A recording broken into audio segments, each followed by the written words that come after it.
Assalamualaikum Sobat Football United. Ringan amatiran ala gue. Sehat-sehat ya semoga semuanya. Oke, ada 3 informasi terkait dengan 3 nama yang ingin gue angkat di video kali ini. Sumber dari Lori Whitwell. Ya, 3-tiganya kebetulan sumber dari jurnalis The Athletic Lori Whitwell di podcast ya, salah satu podcast. Pertama adalah terkait dengan apakah prioritas Manchester United, apa prioritas Manchester United di bursa transfer kali ini, dan juga tentang keadaan dari Lewis Hall. Nah, ini balik lagi nih ternyata informasi terkait dengan Lewis Hall ini yang dibahas. Jadi Lori Whitwell menyebutkan ya bahwa saat ini memang Manchester United ini prioritasnya ada di posisi bek kiri. Dan mengapa mereka belum membuat lebih banyak gerakan? Karena ada situasi di belakang layar. Harga ini bisa jadi situasinya saat ini. Lalu juga keadaan target-target mereka seperti kayak Lewis Hall, di mana Newcastle United ini menyebutkan ya Lewis Hall ini tidak untuk dijual. Manchester United telah mencoba untuk mencari tahu apa yang mungkin diperlukan untuk mendapatkannya. Saat ini Lori Whitwell mengatakan ya bahwa tidak ada gerakan bergerak ke arah itu. Apakah Manchester United sedang sedang mengambil momentum ataukah sedang berhenti sesaat untuk melihat kalau Newcastle United sedang mencari pengganti dari Lewis Hall, lalu mereka akan bergerak sampai dengan akhir bursa transfer ini, dan bisa saja Manchester United berpikir ya bahwa mereka bisa mengamankan target yang mereka inginkan ini di akhir-akhir bursa transfer musim panas kali ini. Nah, dari situ apa yang gue tangkap bahwa ada banyak situasi. Keadaan yang disebutkan sebelumnya bahwa Newcastle United itu memasang angka yang cukup tinggi, mereka tidak dalam situasi menjual Lewis Hall, itu memang sebuah kondisi. Tapi di kondisi lain bahwa sang pemain itu kan ingin sebenarnya meninggalkan Newcastle United, dan Manchester United memang sangat berminat dengan Lewis Hall. Jadi semua situasi memang kalau dirangkum saat ini adalah sepertinya tidak mungkin atau belum memungkinkan bagi Manchester United mendapatkan Lewis Hall ataupun memungkinkan Newcastle United melepas Lewis Hall. Tapi bukan berarti keadaan itu buntu.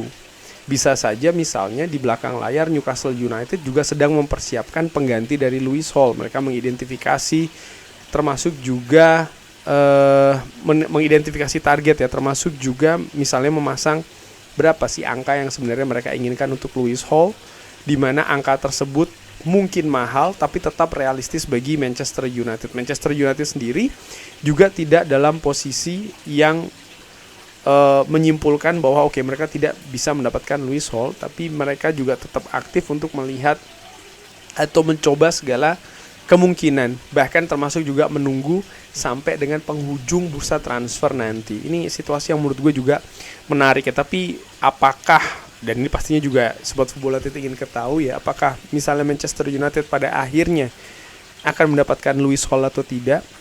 Ya, ini merupakan sebuah kemungkinan, tapi gue pikir kalau melihat keadaan kepentingan Manchester United untuk mendapatkan posisi bek kiri, ya mereka tidak bisa hanya menunggu satu nama saja, dan bukan tidak mungkin nanti akan ada nama yang bisa jadi misalnya yang tidak pernah beredar sama sekali di media, yang akhirnya hadir di Old Trafford untuk mengisi posisi bek kiri Manchester United. Menurut gue itu juga merupakan sebuah keadaan yang memungkinkan. Terkait dengan Camavinga dan juga Manchester United, ini juga dibahas oleh Lori Whitwell, di mana disebutkan bahwa dia adalah pemain yang telah dilihat dan ditawarkan. Jadi Manchester United memperhatikan memang Camavinga, dan Manchester United juga ditawarkan Camavinga. Dia adalah pemain yang sedang dipertimbangkan dan sesuai dengan dengan keadaan keuangan dari Manchester United. Uang yang akan dibutuhkan di sana melebihi dari misalnya Lewis Hall. Jadi uang adalah faktor yang sangat besar di sini. Keadaan tentang Camavinga dan juga Lewis Hall ini sama-sama ada keadaan dengan kondisi keuangan Manchester United. Manchester United sama-sama memonitor kedua nama ini. Bahkan Camavinga sempat ditawarkan untuk Manchester United. Tapi kalau mengambil sumber lainnya, Fabrizio Romano mengatakan bahwa ya, Camavinga tetap ingin stay di Newcastle, di Real Madrid. Real Madrid juga belum atau tidak dalam posisi ingin mendorong keluar Camavinga. Dan menurut gue situasi ini berbeda dengan Lewis Hall, di mana ya Lewis Hall membuka peluang untuk cabut ke Newcastle United. Bahkan ada beberapa sumber yang mengatakan dia sangat berminat sebenarnya untuk bermain di Manchester United, tapi tidak dengan Camavinga. Camavinga ingin fight, ingin berjuang untuk mendapatkan tempat di Real Madrid ya, bersama dengan Jose Mourinho. Di sisi lain Real Madrid juga tidak dalam posisi ingin mendorong Camavinga keluar. Dan menurut gue keadaan ini lebih sulit, keadaan yang berbeda, yang lebih sulit bagi Manchester United jika ingin menghadirkan Camavinga di Old Trafford. Lalu bergerak ke situasi Benjamin Sesko. Bagaimana keadaannya? Apakah dia akan siap untuk Manchester United musim ini, di awal musim menghadapi Hull City? Lori Whitwell mengatakan, saya diberikan informasi bahwa dia saat ini telah berlatih di atas rumput bersama dengan rekan satu tim selama beberapa sesi sebelum menghadapi Milan. Jadi pertandingan menghadapi Milan ya, ini masih terlalu awal untuk Benjamin Sesko. Menghadapi Hull adalah sebuah pengharapan ya, bahwa Manchester United dengan Sesko akan tersedia, dan sebuah harapan juga kalau dia bisa terlibat di hari pertandingan. Artinya apa? Bahwa progres recovery dari Benjamin Sesko ini sebenarnya positif. Hanya saja belum ada kepastian kalau dia bisa terlibat di squad Manchester United untuk menghadapi Hull City. Bisa jadi ya dia tidak terlibat, ataupun bisa jadi dia terlibat tapi tidak dari starter. Hal-hal seperti itu bisa saja terjadi, tapi dia tidak terlibat jelas di pertandingan akhir Manchester United menghadapi Milan. Walaupun dia sudah ikut beberapa sesi latihan ya bersama dengan rekan-rekan yang lain. Kalau gue sendiri melihat seperti ini ya, musim itu masih panjang, pertandingan ada banyak sekali, jadi buat apa terburu-buru? Ya memang kontribusi dari Benjamin Sesko ini positif, ini sangat dinantikan dan diharapkan, dan bisa jadi juga diandalkan banget bagi lini depan Manchester United. Tapi kalau terburu-buru, yang gue khawatirkan adalah justru akan memperburuk situasi. Biarkanlah segala proses recovery, rehabilitasi, pengembalian situasi fisik dari Benjamin Sesko ini terjadi secara sewajarnya gitu loh. Tidak ada hal yang dipaksakan. Memang bagi Manchester United untuk bisa mencetak gol, bisa mendapatkan kemenangan, ini merupakan suatu hal yang sangat penting. Jadi setiap pertandingan itu memang sangat penting sekali.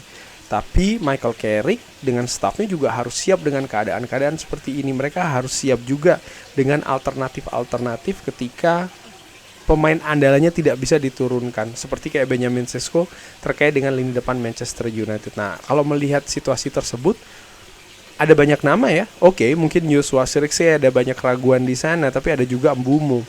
Mungkin ada juga Rashford, ataupun juga Cunha, ataupun juga pemain lain yang menurut gue bisa dijadikan alternatif. Mungkin keadaan tentu saja tidak sama dari sisi taktikal, dari sisi strategi, ketika misalnya yang ditempatkan adalah nama lain. Tapi menurut gue ya, solusi dalam suatu kondisi, dalam sebuah squad ya, dalam menghadapi sebuah pertandingan, menurut gue ini juga merupakan tugas dan sekaligus juga tantangan bagi staf kepelatihan Manchester United. Apakah dia akan tersedia menghadapi Hull City? Balik lagi, kalau dari informasi Lori Whitwell, gue artikan kesimpulannya 50-50, tapi besar dia bisa terlibat di pertandingan-pertandingan awal lainnya di musim ini untuk Benjamin Sesko.